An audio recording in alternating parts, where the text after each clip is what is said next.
ನಾವು ಹಲವಾರು ವಿಧವಾದ ಇಡ್ಲಿನ ತಿಂದಿರ್ತೀವಿ. ಸೊ ಫ್ರೂಟ್ಸ್ ಇಡ್ಲಿನ ತಿಂದಿರಲ್ಲ ನನಗನ್ಸಿರೋ ಪ್ರಕಾರ. ಸೊ ಖಂಡಿತವಾಗ್ಲೂ ಈ ರೀತಿ ಫ್ರೂಟ್ಸ್ ಇಡ್ಲಿ ಮಾಡ್ಕೊತೀನಿ. ಟೇಸ್ಟ್ ಮಾತ್ರ ತುಂಬಾ ಚೆನ್ನಾಗಿರುತ್ತೆ. ಯಾರು ಮೊಳಕೆ ಕಾಳು ಕಟ್ಟಿ ನಾನು ಹಾಗೆ ತಿನ್ನೋಕ್ಕೆ ಬೇಜಾರಾಗುತ್ತೆ ಅನ್ನೋರು ಖಂಡಿತವಾಗ್ಲೂ ಈ ರೀತಿ ಒಂದು ಸಲ ಟ್ರೈ ಮಾಡಿ.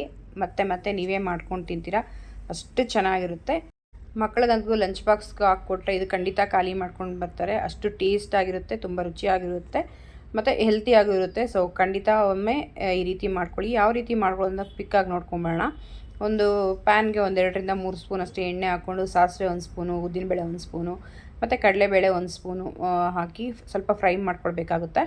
ಒಟ್ಟಿಗೆ ಜೀರಿಗೆನೂ ಸ್ವಲ್ಪ ಹಾಕ್ಕೊಳ್ಳಿ. ಜೀರಿಗೆ ತುಂಬ ಚೆನ್ನಾಗಿ ಫ್ಲೇವರ್ ಅನ್ನೋದು ಟೇಸ್ಟ್ ಅನ್ನೋದು ಕೊಡುತ್ತೆ. ಸೊ ಇಷ್ಟನ್ನು ಹಾಕಿ ಸ್ವಲ್ಪ ಫ್ರೈ ಮಾಡ್ಕೊಳ್ಳೋಣ. ಸ್ವಲ್ಪ ಕಲರ್ ಚೇಂಜ್ ಆಗಬೇಕು.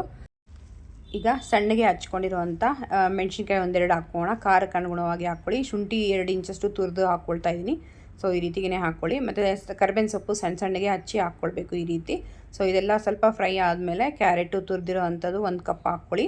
ಸೊ ಹಾಕ್ಕೊಂಡು ಇದನ್ನು ಸಹ ನೀಟಾಗಿ ಫ್ರೈ ಮಾಡ್ಕೊಳ್ಳೋಣ. ಈಗ ಫೈನಲಿ ತುರಿದಿರುವಂತಹ ತೆಂಗಿನಕಾಯಿನೂ ಸಹ ಇಲ್ಲಿ ಬಳಸ್ಕೊಳ್ಳೋಣ. ತುಂಬ ಚೆನ್ನಾಗಿರುತ್ತೆ ಟೇಸ್ಟು.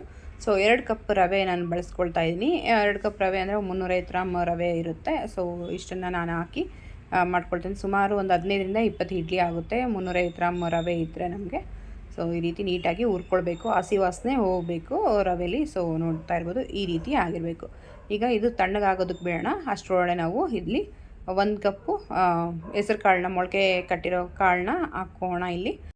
ಇದ್ರ ಜೊತೆಗೇ ನಾವು ಮೊಸರನ್ನ 2 ಕಪ್ ರವೆ ತೊಗೊಂಡಿದ್ದೀವಲ್ಲ 4 ಕಪ್ ಮೊಸರು ಹಾಕಿ ನುಣ್ಣಗೆ ರುಬ್ಕೊಳ್ಬೇಕಾಗುತ್ತೆ. ಮೊಸರು ಸಹ ಎಲ್ಲೂ ಗಂಟಿಲ್ಲದೆ ನೀಟಾಗಿ ಬರುತ್ತೆ ಫೈನ್ ಪೇಸ್ಟಾಗಿ. ಸೊ ಆವಾಗ ನಾವು ರವೆಲಿ ಮಿಕ್ಸ್ ಮಾಡಿದಾಗ ಎಲ್ಲೂ ಗಂಟಿರಲ್ಲ. ಸೊ ಚೆನ್ನಾಗಿರುತ್ತೆ. ಸೊ ಮೊಸರು ಅದೇ ಕಾರಣಕ್ಕೆ ನಾವು ಇಲ್ಲಿ ರುಬ್ಕೊಳ್ಳೋದು.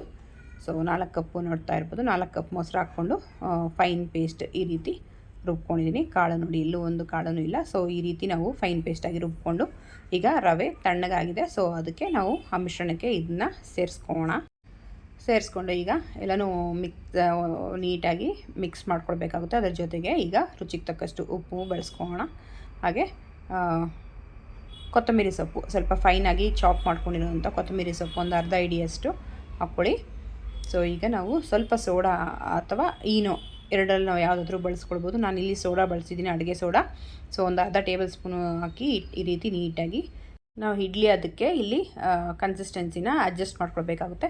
ಒಂದು 1 ಕಪ್ ನೀರನ್ನು ಹಿಡಿಸ್ತು. ಸೊ ಹಾಕ್ಕೊಂಡು ಈ ರೀತಿ ಇಡ್ಲಿ ಅದಕ್ಕೆ ಕಲಸಿಡ್ತಾ ಇದ್ದೀನಿ. ಸ್ವಲ್ಪ ನೀರಿಗಿದ್ರೆ ಸ್ವಲ್ಪ ರೆಸ್ಟ್ ಆದಮೇಲೆ ರವೆ ಅಲ್ವಾ ನೀರನ್ನ ಹೀರ್ಕೊಳ್ಳುತ್ತೆ. ಸೊ ಈ ರೀತಿ ರೆಸ್ಟ್ ಮಾಡೋದಕ್ಕೆ ಬಿಡಬೇಕು. ಈಗ ಇಡ್ಲಿ ಪಾತ್ರೆಗೆ ನೀರನ್ನ ಇಟ್ಕೊಳ್ಳೋಣ. ನೀರು ಸ್ವಲ್ಪ ಬಿಸಿ ಆದಮೇಲೆ ಇಡ್ಲಿ ಪ್ಲೇಟ್ಗೆ ಈ ರೀತಿ ತುಪ್ಪ ಅಥವಾ ಎಣ್ಣೆನ ಸವರ್ಕೊಳ್ಳಿ. ಆವಾಗ ಕೆಳಗಡೆ ಎಲ್ಲ ಅಂಟ್ಕೊಳ್ಳಲ್ಲ. ಸೊ ನಾವೇನು ಇಡ್ಲಿ ಬ್ಯಾಟರ್ ರೆಡಿ ಆಗಿದೆ ನೋಡಿ ಇಡ್ಲಿ ಅದಕ್ಕೆ. ಸೊ ಅದನ್ನ ಇಲ್ಲಿ ಹಾಕಿ ಒಂದು 10ರಿಂದ 15 ನಿಮಿಷ ನಾವು ಇದನ್ನ ಬೇಯಿಸೋಕೆ ಇಟ್ಕೊಳ್ಬೇಕು. ಸ್ಟೀಮ್ ಮಾಡ್ಕೊಳ್ಬೇಕಾಗುತ್ತೆ. ಇನ್ನು ಯಾರು ನನ್ನ ಪೇಜ್ನ ಫಾಲೋ ಮಾಡಿಲ್ಲ, ಸಬ್ಸ್ಕ್ರೈಬ್ ಮಾಡಿಲ್ಲ, ಪ್ಲೀಸ್ ಫಾಲೋ ಆ್ಯಂಡ್ ಸಬ್ಸ್ಕ್ರೈಬ್ ಮಾಡಿ, ಸಪೋರ್ಟ್ ಮಾಡಿ. ಹೆಚ್ಚಿನ ವಿಡಿಯೋಗೋಸ್ಕರ ನಮಗೂ ಇನ್ಸ್ಪಿರೇಷನ್ ಆಗಿರುತ್ತೆ. ಸೊ ಈ ವಿಡಿಯೋ ಇಷ್ಟ ಆಗಿದ್ರೆ ಸೇವ್ ಮಾಡಿ ಇಟ್ಕೊಳ್ಳಿ. ತಕ್ಷಣಕ್ಕೆ ನೋಡಿ ಮಾಡ್ಕೊಳ್ಬೋದು. ಇದು ತುಂಬಾ ಸುಲಭವಾಗಿರುತ್ತೆ. ಈಗ ನೋಡ್ತಾ ಇರ್ಬೋದು ಪರ್ಫೆಕ್ಟಾದ ಇಡ್ಲಿ ಬೆಂದಿದೆ. ಸೊ ಸರ್ವ್ ಮಾಡ್ಕೊಳ್ಳೋಣ. ನೋಡ್ತಾ ಇರ್ಬೋದು ಎಷ್ಟು ಅದ್ಭುತವಾಗಿ ತುಂಬಾ ಸಾಫ್ಟಿಯಾಗಿ ಎಷ್ಟು ಚೆನ್ನಾಗಿರುತ್ತೆ. ನಾನು ಇದ್ರ ಜೊತೆಗೆ ನಾನು ಕಡಲೆಕಾಯಿ ಬೀಜ ಚಟ್ನಿ ಮಾಡಿದ್ದೀನಿ. ಇದ್ರ ಜೊತೆ ಕಾಂಬಿನೇಷನ್ ಅಂತೂ ನೆಕ್ಸ್ಟ್ ಲೆವೆಲ್ ಆಗಿತ್ತು. ಸೊ ಶೇಂಗಾ ಬೀಜದ ಚಟ್ನಿ ಅಂದರೆ ಕಡಲೆಕಾಯಿ ಬೀಜ ಚಟ್ನಿ ನೆಕ್ಸ್ಟ್ ರೆಸಿಪಿಲಿ ಹಾಕ್ತೀನಿ. ಇದು ವಿಡಿಯೋ ಲೆಂತ್ ಆಗಿಬಿಡುತ್ತೆ ಅಂತ ಚಟ್ನಿ ರೆಸಿಪಿ ಆಗ್ತಾಯಿಲ್ಲ. ಸೊ ನೆಕ್ಸ್ಟ್ ರೆಸಿಪಿಲಿ ನೋಡಿ ಮಾಡ್ಕೊಳ್ಳಿ. ಸೊ ನೋಡ್ತಾ ಇರ್ಬೋದು ಎಷ್ಟು ಅದ್ಭುತವಾಗಿ ಸೂಪರಾಗಿ ಡಿಲಿಷಿಯಸ್ ಆಗಿ ರೆಡಿಯಾಗಿದೆ. ಖಂಡಿತ ಈ ವಿಡಿಯೋ ಇಷ್ಟ ಅಂತ ತಿಳ್ಕೊಳ್ತಾ ಹೊಸ ರೆಸಿಪಿಯೊಂದಿಗೆ ಮತ್ತೆ ಸಿಗೋಣ. ಅಲ್ಲಿ ತನಕ ಟೇಕ್ ಕೇರ್. ಬಾಯ್. ನಿಮ್ಮ ದಿನ ಶುಭವಾಗಿರಲಿ.